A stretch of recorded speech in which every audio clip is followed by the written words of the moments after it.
La pubertad no es solo una etapa de crecimiento físico en la vida de tu hijo, es una ventana crítica de vulnerabilidad biológica y que esta va a programar o la salud o la enfermedad en la vida adulta de tu hijo.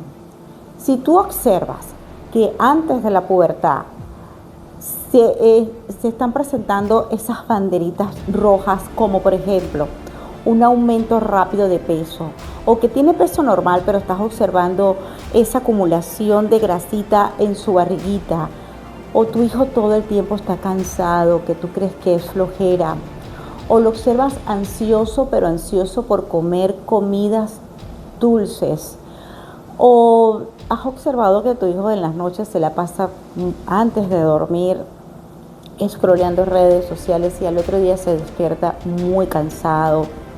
Si observas que tu hijo tiene esas manchas oscuras en cuello, en axilas, en ingle, en los nudillos de manos y pies, estas son banderas rojas que si están presentes antes de la pubertad y las tenemos en el momento en que ocurran esos cambios fisiológicos que llevan a tu hijo a la pubertad, aquí irremediablemente va a ocurrir lo que llamamos un daño metabólico irreversible. Por eso, no hay que subestimar estos cambios y tomarlo como algo normal de la edad. Desde hoy debes tomar acción en el entorno metabólico de tu hijo.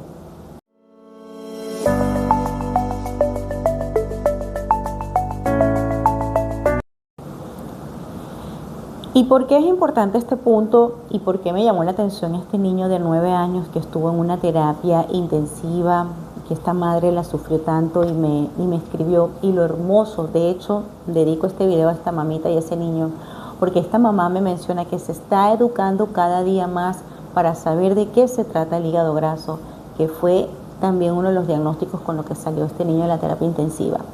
¿Y por qué hago énfasis también en esta edad? Porque en los varones ya a partir de los 9 años se marca el inicio de la pubertad en algunos niños. Es la edad promedio en la que comienza a aparecer, y 8 años en las niñas. Y resulta que en la pubertad va a ocurrir una resistencia a la insulina fisiológica, es decir, la sensibilidad de la insulina va a sufrir una caída de un 30%, y esto es normal, esto es fisiológico que ocurra a esta edad, porque esto va a ser temporal. ¿Y por qué ocurre esto durante la pubertad? Porque resulta que aquí esta cantidad de glucosa que ya no se va a llevar a que se almacene en la célula, esta glucosa va a ser utilizada para el crecimiento, elongación de los huesos y para la ganancia de masa muscular, sobre todo en los varoncitos, pero tanto en niños como en niñas. Esta cantidad de glucosa se va a desviar no solamente para eso, sino predominantemente para la producción de tejido, para la producción de masa magra y para la elongación de huesos. Pero si esta resistencia a la insulina fisiológica choca con una resistencia a la insulina patológica con la que ya venía tu hijo anteriormente, aquí ya entonces esto se va a prolongar en el tiempo. Ya no va a ser esa resistencia a la insulina temporal y que va a ocurrir de un modo bonito con una distribución del tejido y de la grasa a los órganos como debe ser, sino que ese tejido adiposo se va a acumular posteriormente en otros tejidos que va a marcar lo que se llama un síndrome metabólico, tanto en niñas como en niños. Por eso la gran importancia de que antes de que ocurra la pubertad, nosotros debemos reparar el daño, nosotros debemos hacer o iniciar protocolos para evitar que nuestros hijos, cuando lleguen a esta edad, puedan sufrir un daño severo en lo que es su crecimiento, su desarrollo y el inicio de la pubertad. Entonces, ¿cuál es la acción requerida cuando ya nosotros tenemos esas señales de que nuestros hijos están cerca de la pubertad, es decir, entre los 8 y 9 años. Hay que cortar radicalmente los azúcares, más si tenemos el diagnóstico de resistencia a la insulina previo. Cortarlo radicalmente, porque es mejor que tu hijo llore ahorita porque quiere dulces, a que lloremos en el mañana la familia entera porque hay un diagnóstico tempranamente de diabetes tipo 2. Entonces hay que eliminar los azúcares libres, los ultraprocesados en esta etapa, porque su cuerpo está biológicamente menos preparado para este tipo de alimentos. Y además, a esta edad, el cuerpo es sumamente sensible a los cambios que se puedan hacer, aunque sean mínimos, y sobre todo aprovechando lo que sería la actividad física.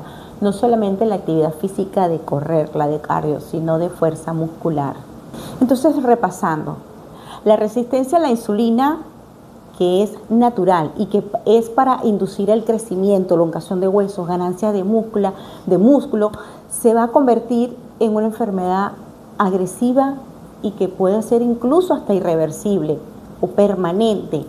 Y cuando esta resistencia a la insulina fisiológica choca con la patológica, contra el sedentarismo y la sobrealimentación, es cuando vamos a tener este gran problema de una resistencia a la insulina o cambios metabólicos irreversibles de nuestros hijos.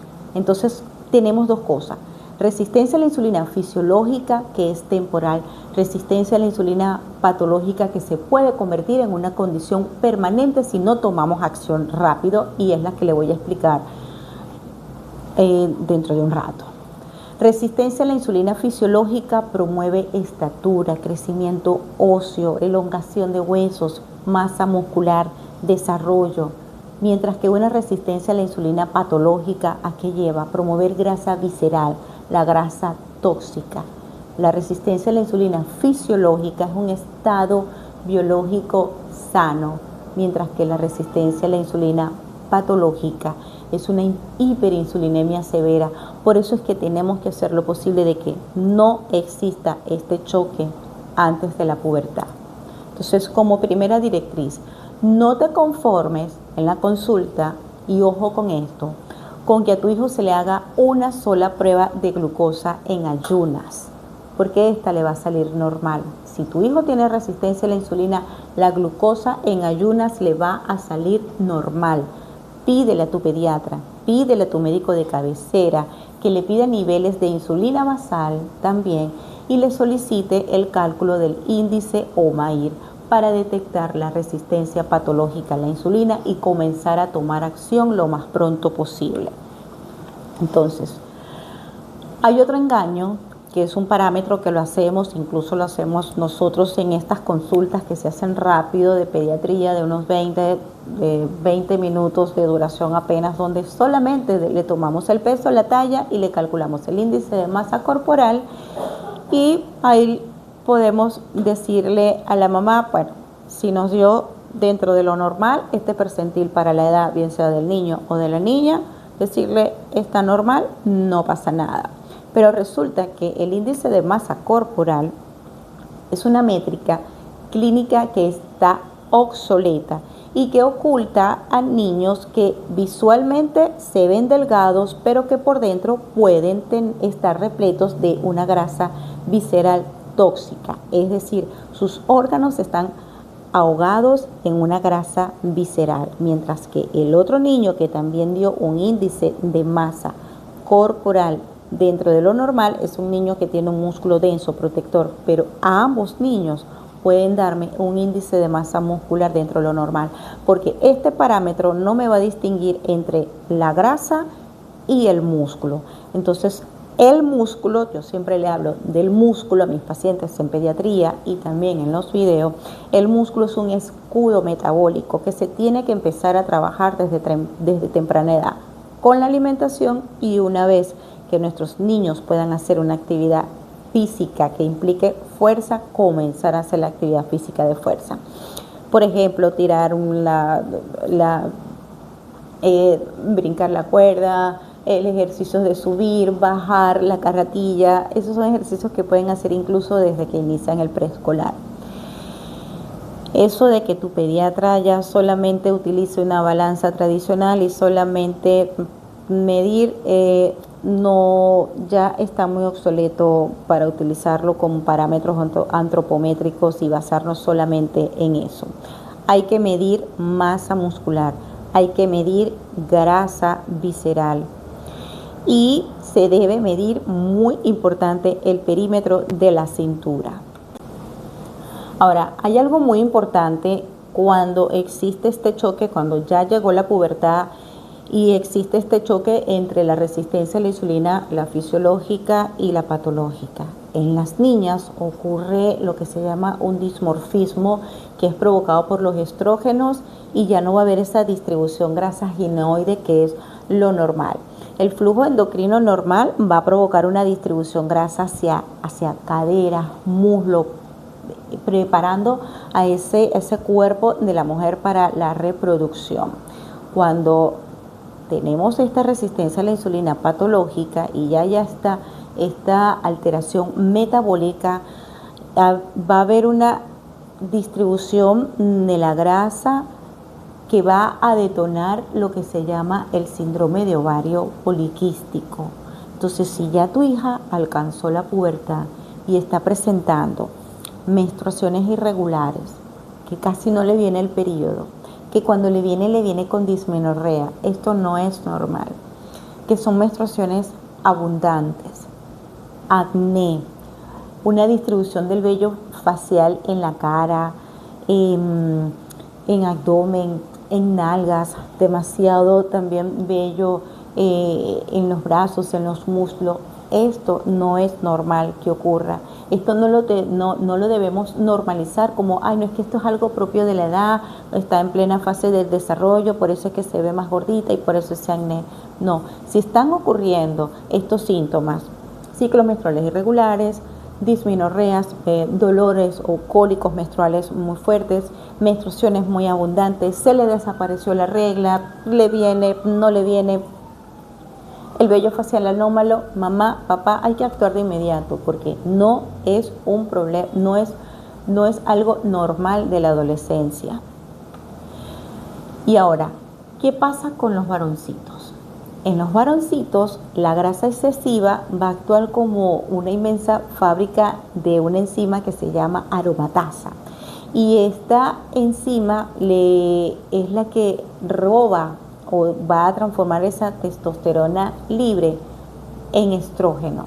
O sea, en la grasa visceral se produce esta enzima y roba la testosterona libre y la va a convertir en estrógeno, y por eso es que en estos varoncitos vamos a observar un cuerpo feminizado. Es decir, en los varoncitos, si lo han visto, incluso los que no son gorditos, porque incluso en niños con peso normal van a ver que se le acumula un tejido aquí como el de mamas, que eso se llama ginecomastia. Lo vemos en niños, en varones normopesos y también en niños con sobrepeso, y mucho más marcado en los niños con obesidad.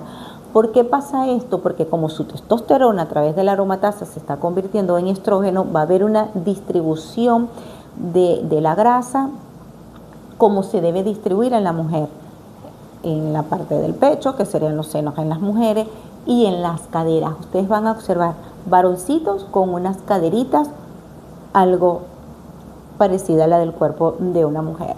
Entonces eso también crea incomodidades. Tenemos entonces la ginecomastia, que tampoco es normal, y la feminización fisiológica. Muchos padres normalizan esta aparición de esas mamas en los varones y dicen, no, por la edad, porque está creciendo, porque está gordito. Ojo, esto hay que hacerlo, evaluar.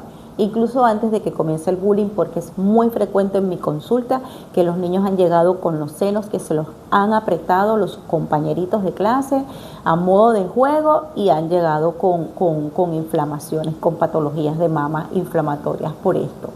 Entonces, si tú notas este crecimiento de tejido mamario que se llama ginecomastia, o un estancamiento drástico en el crecimiento lineal de tu hijo varón, y que gane poca masa muscular, esto se convierte, por decirlo, en una emergencia.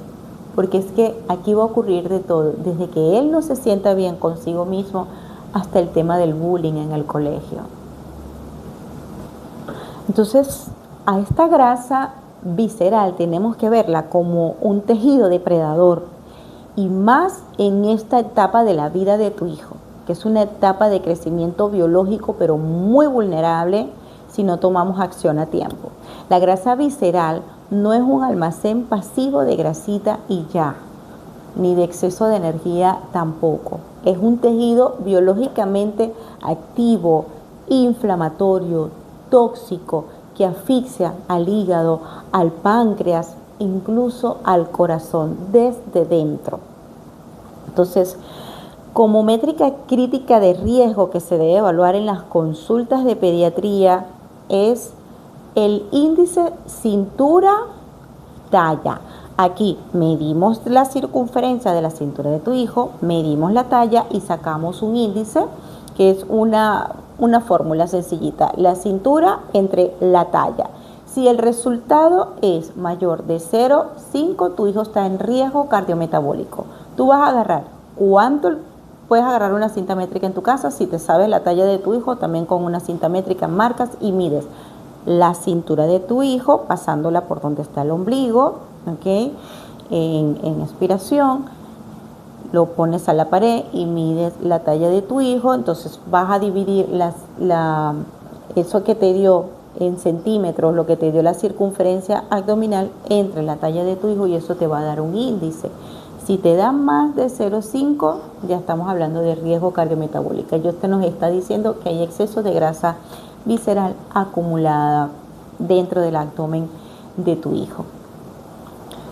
El reloj metabólico va a estar también alterado, es lo que llamamos el tempo alterado, porque hay un caos metabólico que va a romper con ese reloj biológico del desarrollo. ¿Y qué va a pasar aquí? Aquí va a acelerar peligrosamente la pubertad en las niñas, y en los varones la va a retrasar de una manera patológica.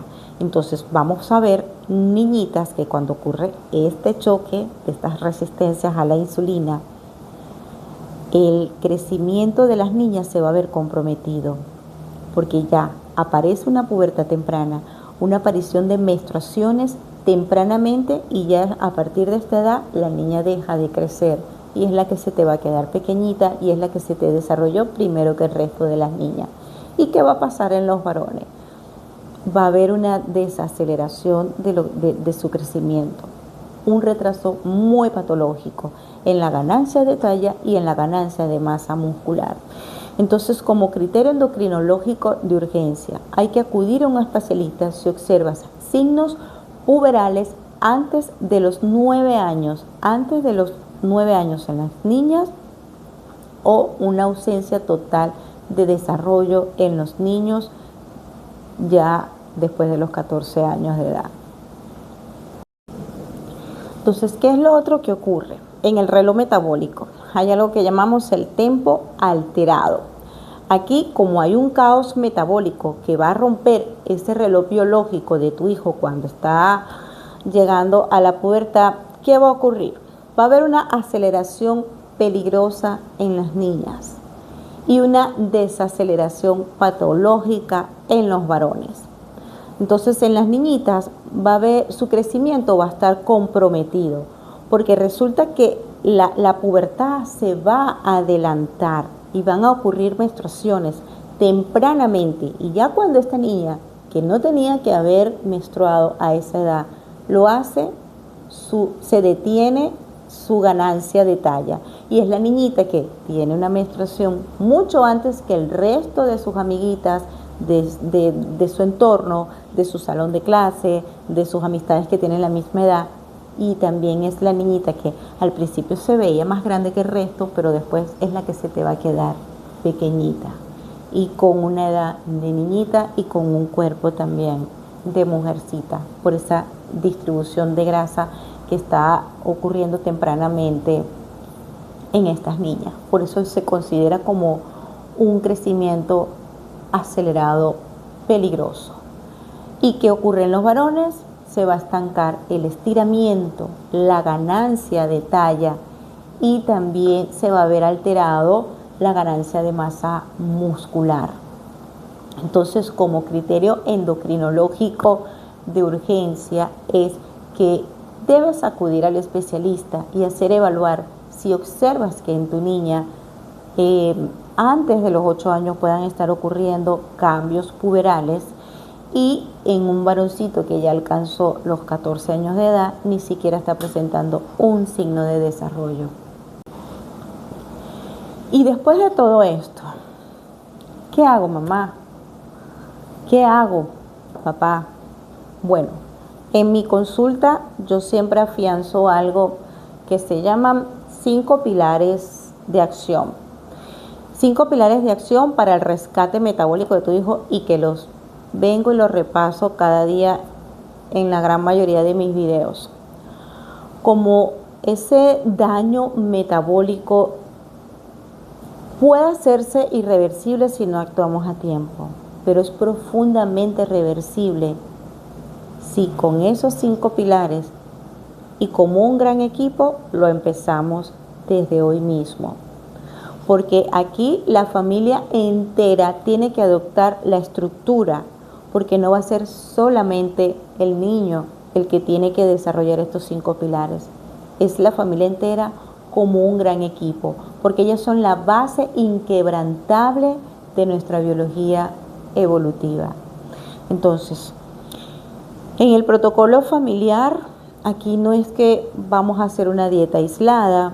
Muchas veces cuando evalúo al niño, le digo a los papás, no es necesario que me pagues un plan nutricional, porque aquí no necesita de un plan nutricional. Hay casos que sí necesitan un plan nutricional guiado, pero en otros casos solamente con pilar número 1, el sueño, ser estricto a la hora de dormir, colocar la hora del sueño. Niños que deben dormir mínimo 8 horas, que son los escolares, los adolescentes, mínimo. Pero en niños más pequeños deben alcanzar 10 horas de sueño. Y que antes de dormir exista una rutina donde ya se deban ir bajando las luces, donde 2 horas antes se le debe haber quitado cualquier dispositivo electrónico, porque ningún niño se debe ir a la cama ni con celular, ni con tablet, ni con el lacto y meterse debajo de la cobija viendo estos dispositivos, que esto va a provocar alteración en la secreción de la hormona de crecimiento y alteración también en la secreción del cortisol, que no debe ocurrir a esa hora. Y un niño despierto a altas horas de la noche que siente hambre y va a ir a la nevera a buscar algo dulce para comer, y lo va a comer, ¿y qué hormona tú crees que va a activar? A la insulina. Entonces este niño no va a lograr un descanso. Por eso, pilar importante, el sueño. Aquí no negociable. Mamá, papá, usted es el dueño de la casa, usted es el dueño del televisor, del celular, de la tablet, de la lacto, y usted la puede retirar y solicitarle a su hijo sin peleas que ya es hora de dormir y que eso se va a quedar fuera de la habitación. El siguiente pilar, ejercicios. Ejercicios 60 minutos al día de actividad física, que incluya actividad de tipo cardio y actividad de tipo fuerza. En familia, no es que le vas a decirte a tu hijo, ve a correr y te das 10 vueltas y tú sentado viendo la tele. Eso no es así y no funciona así. En los niños que viven con los abuelitos pueden ir al parque con los abuelitos, dar una vuelta, porque esto también les sirve a los abuelos. Y en ese momento del día, si es en la tarde mejor, que ven el atardecer y ya ahí biológicamente están programando ese cuerpo, y que posteriormente viene el descanso. Porque ver el atardecer, ver el sol meterse, eso le da una señal a tu organismo de que ya pronto se debe dormir, pronto se debe descansar. Entonces en esa salidita al parque, tu hijo puede aprovechar de correr, hacer cardio, de correr bicicleta, de subir, montar en las escaladoras y ahí hacer ejercicio de fuerza también. Pero si no tienen los abuelitos, no pudo salir, cuando lleguen mamá y papá, deben por lo menos en familia hacer una rutina. Vayan a la descripción de mi canal de YouTube, porque ahí tienen una rutina de fuerza, o también en el video de cardio y fuerza, allí también tienen una guía bien linda para que puedan ponerse de acuerdo en familia y hacer estas actividades, esta rutina de 60 minutos al día. El otro pilar, la nutrición.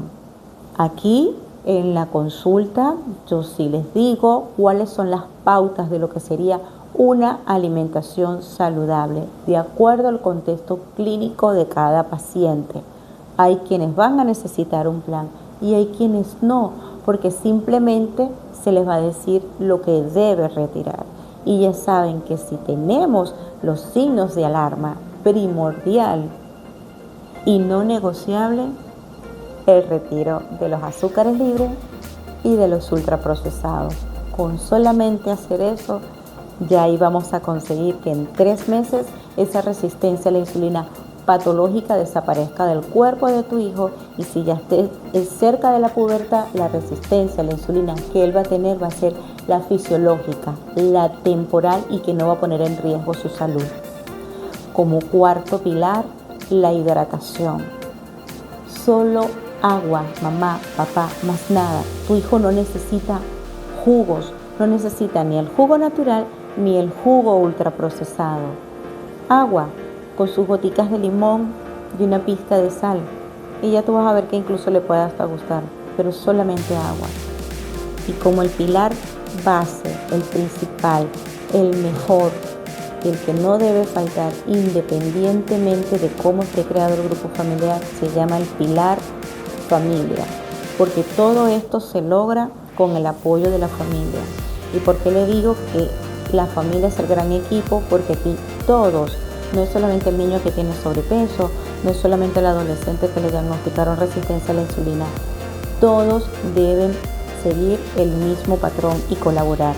Si se dice que a tu hijo hay que retirarle el azúcar, que hay que retirarle la cola, que hay que retirarle el dulce, que hay que retirarle el jugo, en la mesa familiar no deben estar ninguno de estos alimentos que no nutren a la hora de comer, ni siquiera en la despensa, ni siquiera en la nevera, ni siquiera en la refri, y mucho menos en la mesa, y mucho menos tener al padre de familia o a la madre de familia sentados en el sofá diciéndole a tu hijo, tú no vas a comer eso cuando tú lo estás haciendo. El ejemplo lo debes dar tú, mamá, papá, abuelitos. Entonces aquí es un protocolo que se hace también en familia, desde el núcleo, que es el hogar. No pongas a tu hijo en una dieta aislada, esto no te va a servir. Lidera con el ejemplo y transforma ese entorno de tu hogar, integrando solamente estos 5 pilares maravillosos como una ley familiar y que es innegociable. Soy la doctora Yulisa Carvajal, especialista en pediatría, con formación en nutrición de precisión, y aquí estoy para que cada día puedas seguir mis videos, mis orientaciones que te puedan guiar, que te puedan servir y que puedas compartir con esa mamá, esa papá, esa abuelita, esa familia que tú creas que pueda necesitar de todas estas recomendaciones. Por eso te invito a que sigas cada uno de mis videos, a que actives la campanita para que cada vez que yo pueda publicar te llegue la notificación, y también te invito a suscribirte para que también puedas recibir esas notificaciones. Gracias por estar presente, gracias por quedarte hasta el final. Los quiero mucho. Abrazos fuertes. Se sintió.